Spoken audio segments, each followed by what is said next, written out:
On the morning of my 92nd birthday, my sons dropped me off at a nursing home with one suitcase and a fake smile.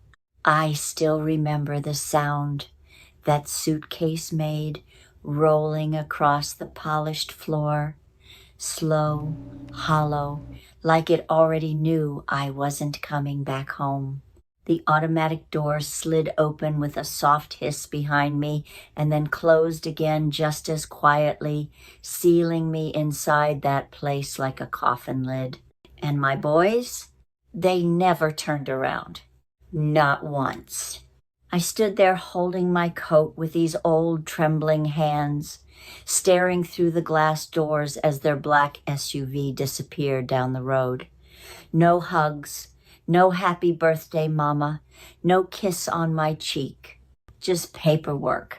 At 92 years old, after spending my entire life raising 3 children, after cooking their meals, washing their clothes, sitting beside hospital beds when they were sick, praying for them every night of my life, I had become an inconvenience they needed to store somewhere. The young receptionist smiled at me like she was trying to be kind, but I could barely hear her voice. All I could hear was the squeaking wheels of my suitcase and the pounding of my own heart. That morning, I had actually believed my sons were taking me somewhere special. Can you imagine that? At my age, I still believed in love. I woke up early and curled my hair myself. Took nearly an hour because my hands ache something terrible in the mornings now. I even wore my pearl earrings, the ones my late husband gave me on our 40th anniversary. I thought maybe they finally remembered I was still their mother. Foolish old woman. If you still believe your children will automatically protect you just because you raise them, you need to hear this before it's too late. Because love does not guarantee loyalty. And blood does not guarantee kindness. Some children grow older without ever truly growing up. That was the hardest lesson of my life. The nurse asked me to sign a few forms while my sons stood there checking their watches like men waiting for a delayed flight. One of them kept answering business calls while I signed away the last pieces of my freedom. "Mom, this is for your own good," my oldest son said. "For your own good." Funny how cruel people always wrap their betrayal in polite words. What they didn't know, what none of them knew, was that my late husband had left behind something they never found. Something worth far more than money. And before this story was over, the same sons who abandoned me in that nursing home would lose everything they thought they owned. Everything. While a complete stranger, a young man with tired eyes and a kind heart, would gain a future he never thought possible. You see, life has a strange way of revealing who people really are. When money enters the room, family can become strangers, and strangers can become family. Because the greatest mistake I made in 92 years was confusing blood with loyalty. I was not born poor. No, not even close. My father owned thousands of acres across the Midwest. Cornfields that stretched farther than the eye could see, cattle, grain silos, oil leases, buildings downtown with our family name carved into the stone like it would last forever. People used to lower their voices when they said our name in town. I grew up in a white colonial house with pillars out front and polished hardwood floors so shiny you could see your reflection in them. We had staff in the kitchen, gardeners outside, drivers waiting at the curb. But the funny thing about being raised around wealth is this. Nobody teaches you how quickly money can blind you to character. I met my husband, Walter, when I was 21 years old. He didn't come from money. That man had one suit, 2 pairs of work boots, and rough hands cracked from lifting feed sacks since he was a boy. My father hated him instantly, said he was beneath me, said men without money marry women like me because they're hungry. Maybe he was right about one thing. Walter was hungry, but not for money. He was hungry to build something, to become something. And Lord, that man worked harder than anyone I have ever known. After my father passed away, I inherited everything. The land, the businesses, the accounts, every single piece of it. But Walter turned it into an empire. He'd wake up before sunrise and come home smelling like diesel fuel and cold wind long after dark, while other wealthy men sat in country clubs drinking whiskey.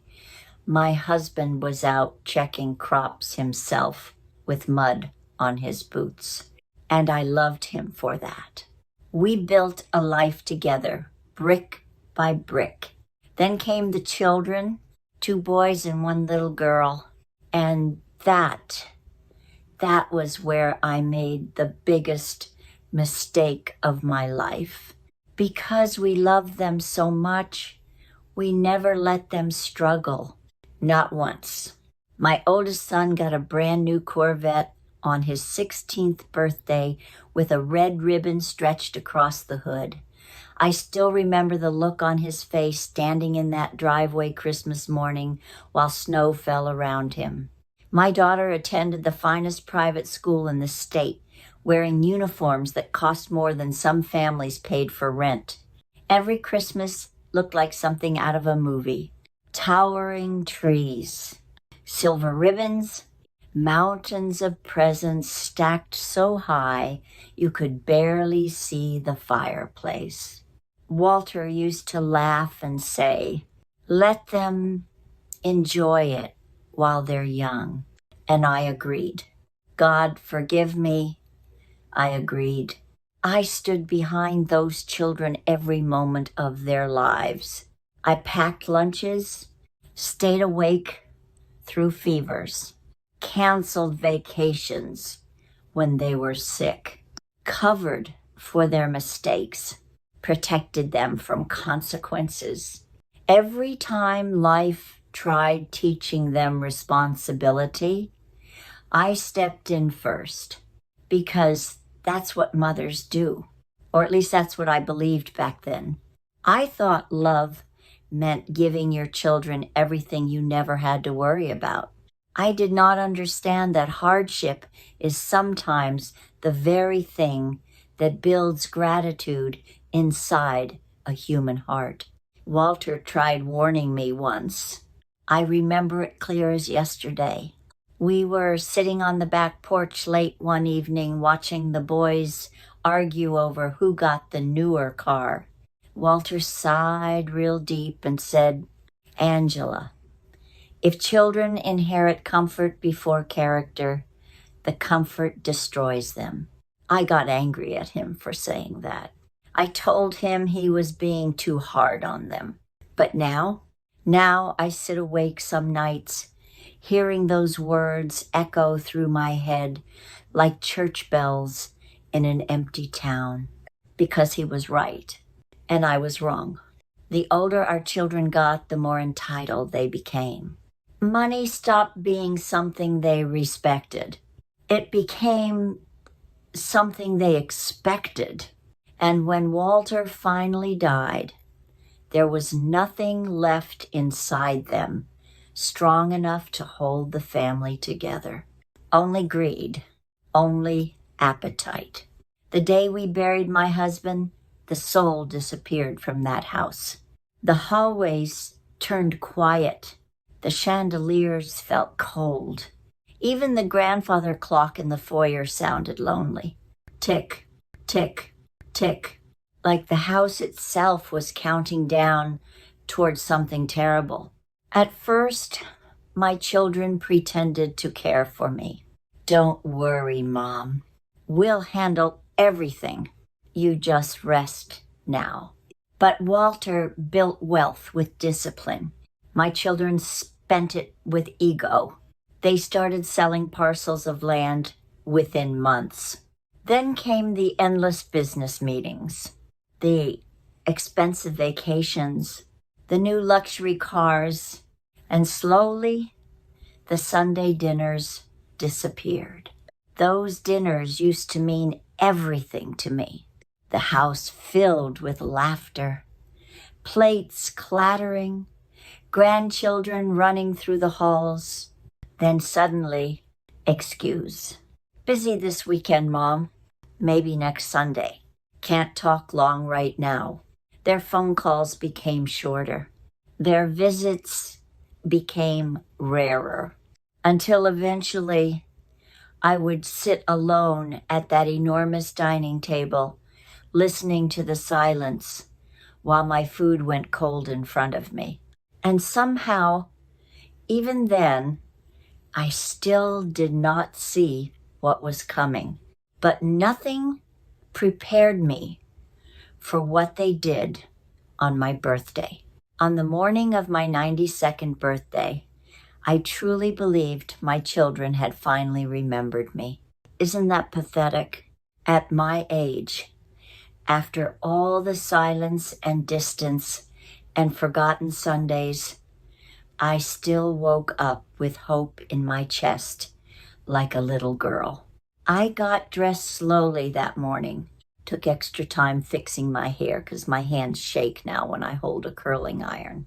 I wore my navy blue dress, the one Walter always loved, and the pearl necklace he gave me before our trip to Charleston back in 1978. I even baked a cake, a coconut cake from scratch, the same one my boys used to beg me for when they were children. The house smelled like vanilla and sugar all morning long, and for a little while, it almost felt alive again. I kept looking out the front window, waiting for headlights to come down the driveway. And then they did. 3 luxury cars, all my children arriving together. My heart nearly burst. I thought they remembered. But the moment they stepped inside, something felt wrong. Nobody hugged me. Nobody looked at the birthday cake sitting on the dining table. Nobody even smiled. My daughter kept texting on her phone while my youngest son paced near the doorway like he was late for something more important.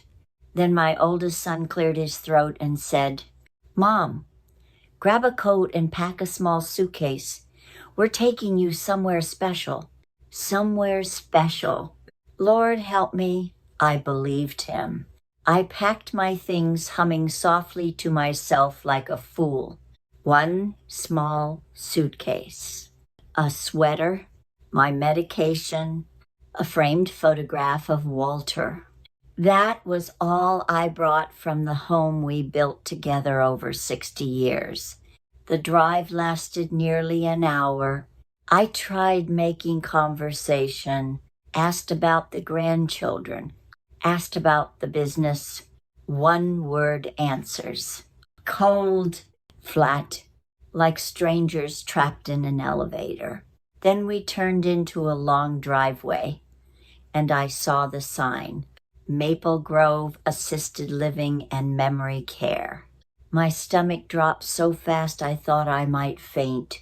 I remember whispering, No, this isn't funny," but nobody answered. My oldest son parked the car without even looking at me.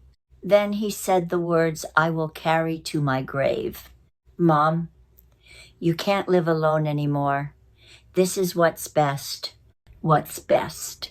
Funny how cruel people always talk like they're doing you a favor. They walked me through those automatic doors carrying my suitcase while the smell of antiseptic hit me so hard it burned my nose. Everything inside looked gray. Gray walls, gray floors, gray faces sitting silently in wheelchairs staring at televisions nobody was really watching. A nurse handed me paperwork while my children stood there impatiently checking their watches. I kept waiting for someone to say it was a misunderstanding, a prank, anything. But then my daughter leaned over and quietly said, "We sold the house yesterday." Just like that. 62 years of memories reduced to a business transaction. I felt something inside me crack. Not loudly, not dramatically, just quietly, like old wood splitting in winter. They left 10 minutes later. No hugs, no tears, no "I love you." The automatic doors closed behind them, and I stood there holding my tiny suitcase, feeling smaller than I ever had in my entire life. I wasn't their mother anymore. I was a financial problem. The days inside that place all blurred together after that. Breakfast trays, medication lines, television noise, loneliness hanging in the air thicker than perfume. The hardest part wasn't the silence. It was watching other residents get visitors. Grandchildren bringing flowers, families celebrating birthdays, laughter echoing down hallways while I sat alone pretending not to care. Some nights I cried so hard my chest hurt, and that should have been the end of my story. But God had other plans. His name was Daniel, not a doctor, not a lawyer, not some wealthy businessman, just a young janitor working double shifts to support his family. I first noticed him because he actually looked people in the eyes. Most workers rushed past us like we were already halfway gone from this world. But Daniel would stop and ask, "How you doing today, Miss Angela?" And somehow, he waited for the answer. One rainy afternoon, he found me crying alone in the courtyard. I tried wiping my face before he saw, but old people are slow at hiding pain. He sat beside me without saying much. No pity, no fake cheerfulness, just kindness, real kindness. After that, he started bringing me real coffee from the diner down the street instead of the watery sludge they served in the cafeteria. Sometimes he'd sit during his lunch break and listen to me talk about Walter, about the farm, about the old days when the house was full of music and laughter. And for the first time in a very long while, I felt human again. A few weeks later, he brought his little daughter with him, Emily, tiny thing with curly brown hair and the saddest eyes I'd ever seen on a child. But I noticed something immediately. She struggled to walk.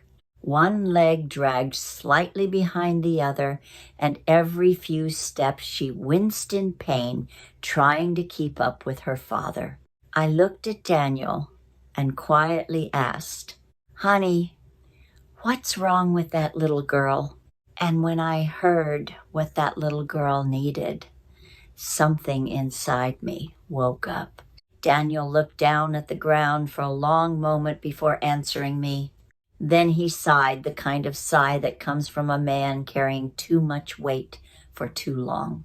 "She was born with a condition in her hip and lower spine," he said softly. "The doctors say surgery could help her walk normally one day, but insurance won't cover enough of it." Little Emily sat beside him, coloring quietly while he spoke, like she'd already learned how to stay small so adults wouldn't worry about her. That broke my heart more than anything. Children should run, Children should laugh loud.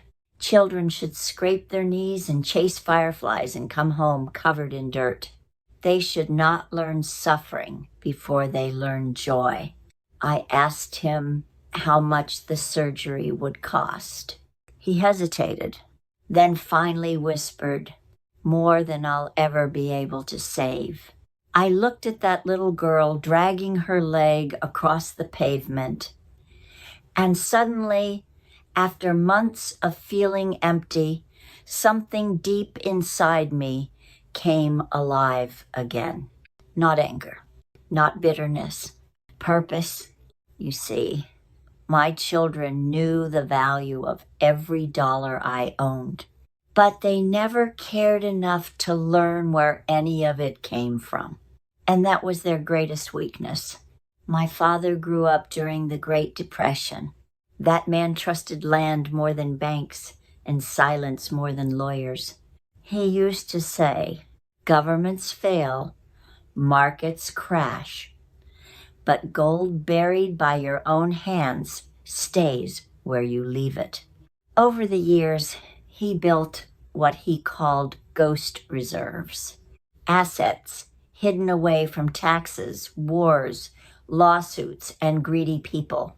Things nobody knew existed except him and eventually me. My children searched every account after Walter died, every safe, every property, every filing cabinet. But they searched like businessmen, not like family. Greedy people count money. Wise people remember where it came from. One evening after dinner, I asked Daniel to wheel me outside into the courtyard. The sunset painted everything orange and gold while nurses changed shifts inside the building. My hands were trembling when I reached beneath my sweater collar and pulled out a thin silver chain. At the end of it hung a tiny brass key. Old, scratched, heavy. Daniel stared at it. "What's that?" I looked him directly in the eyes. "It's your daughter's future." At first he thought I was confused. Maybe senile. Most people assume old age means your mind disappears before your body does. But I was sharper than all of them. I asked him for a pen and napkin. Then slowly, carefully, I drew a map. An old grain property nearly 2 hours outside town. Abandoned now. Sold years earlier to developers who never bothered clearing the far side of the land because of unstable ground near the storage silos. But beneath one of those silos, hidden under rotten floorboards and rusted tractor parts, was a steel box my father buried sometime around 1947. Inside it, gold coins, war bonds, cash wrapped in oilcloth, and 3 antique pocket watches worth more money than most people see in a lifetime. Daniel kept shaking his head. "Miss Angela, I can't take this." "Yes, you can." "No, ma'am. This belongs to your family." I laughed then. Not a happy laugh. The kind that comes from pain finally turning into clarity. "My family already took everything they believed had value," I told him quietly. "They just never understood what they were looking at." He cried right there in the courtyard. A grown man trying to hide tears with both hands while his little girl sat beside him drawing flowers on the pavement with sidewalk chalk. I squeezed his arm and said, "Go tomorrow night after your shift ends. Don't tell anyone. Bring a flashlight and a crowbar." He went, and what he found that night changed all of our lives forever. 6 months later, I heard footsteps running down the hallway outside my room. Fast little footsteps. Then suddenly the door burst open. Grandma, I looked up, startled, just as Emily came running straight toward me. Running, no limp, no dragging leg, running. She threw her tiny arms around my neck so hard I nearly cried right there on the spot. Look, she shouted. I can run now. Behind her stood Daniel, smiling, with tears in his eyes, while his wife carried containers filled with homemade food for dinner. They had used part of the money for the surgery.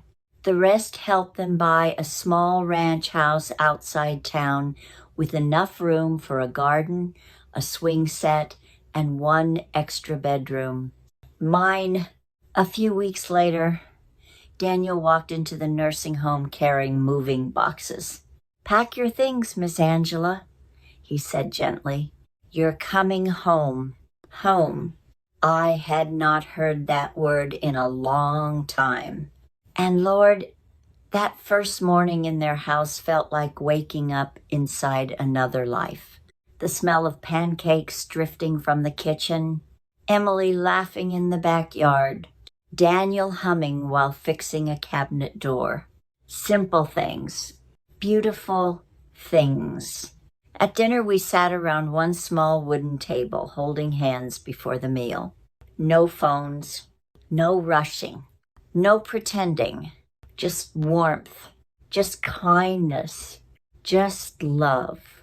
And for the first time in years, I stopped feeling abandoned, because sometimes the people who become your real family are not the ones who share your blood.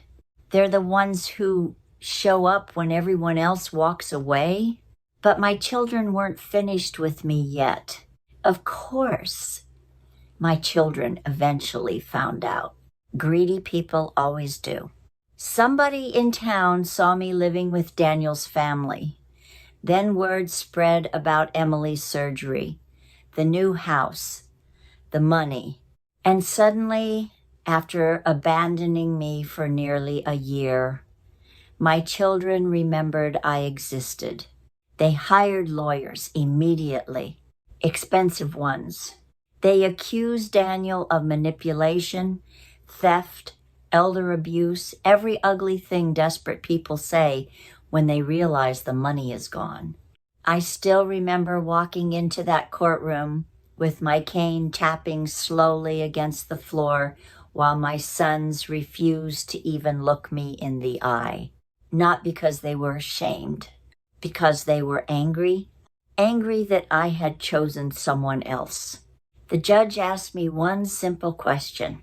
Mrs. Angela, did you willingly give these assets to Mr. Daniel Harper? The courtroom went silent. I looked at my children sitting there in tailored suits paid for by generations of sacrifice they never appreciated. Then I looked at Daniel beside me holding Emily's tiny hand. And suddenly, everything became very clear. I leaned toward the microphone and said calmly, "Yes, Your Honor, I did." My oldest son immediately interrupted, claiming I was confused and mentally unstable. But I raised my hand and kept speaking. My children inherited my money, but they never inherited my values. Silence, complete silence. They learned how to spend wealth, but never how to honor the people who created it. When I was abandoned, this young man treated me with more dignity than my own blood ever did. I could see tears forming in the eyes of one of the jurors. My children saw me as an obligation. Daniel saw me as a human being. The judge dismissed the case that same afternoon. Everything I gave Daniel remained his. My children walked out of that courtroom furious and empty-handed. And me, for the first time in many years, I finally felt free. Getting old is a strange thing. When you're young, people surround you constantly. The house is noisy. The phone never stops ringing. Children need you for everything. And then one day, without warning, the world grows quiet.